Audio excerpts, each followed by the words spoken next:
श्री स्वामी समर्थ. जेव्हा आपण श्री स्वामी महाराजांच्या सानिध्यात येतो तेव्हा श्री स्वामी महाराज काय करतात तर आधी तुमचे जे भोग आहेत ना ते तुमच्या मार्गात आणतात आणि तुमचे भोग संपवतात आणि मग जवळ करतात. सोनं जसं भट्टीमध्ये टाकलं आणि त्याची गाळणी केली की गाळ निघून जातो आणि शुद्ध सोनं तेवढे राहतंय. मग त्यापासून जसा हवा तसा दागिना बनवता येतो. तसेच जीवनात कर्माच्या भट्टीमध्ये टाकून सद्गुरू भोगरूपी गाळ बाजूला काढतात आणि मग तो सात्विक असा राहतो. त्याला श्री स्वामी महाराज भक्त म्हणून स्वीकारतात. म्हणून आयुष्यात किती कसल्याही अडचणी, संकटे, दुःखे आली तरी कधीच त्यांना सोडवा असं म्हणू नका.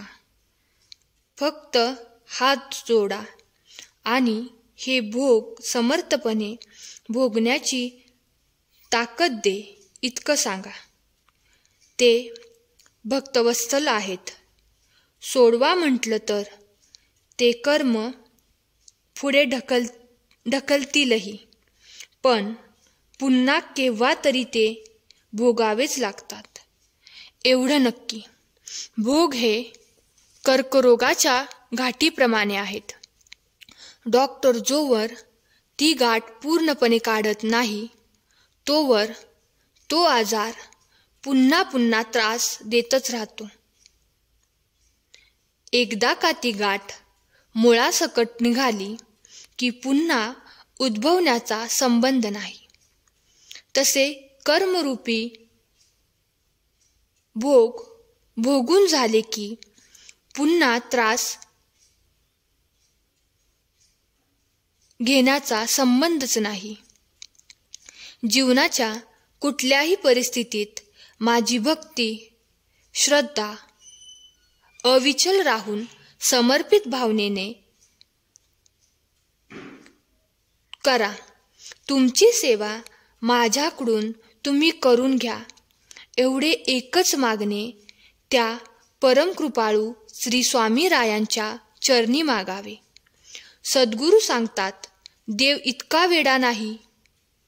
अगरबत्ती लावल्याने, नारळ फोडल्याने आणि घंटा वाजवल्याने तुमच्या सर्व इच्छा पूर्ण करेल आणि आयुष्याचे सर्व दुःख दूर करेल. तुमच्या इच्छा पूर्ण करण्यासाठी कष्ट करावे लागतील आणि त्यासाठी देवाने तुम्हाला हात दिले आहेत. आयुष्यातील दुःख दूर करण्यासाठी तुम्हाला दुसऱ्यांच्या आयुष्यात आनंद निर्माण करावा लागेल. सत्कर्म करावी लागतील आणि त्यासाठी तर देवाने तुम्हाला माणूस म्हणून जन्माला घातले. यापेक्षा आणखी काय देणार. श्री स्वामी समर्थ. धन्यवाद.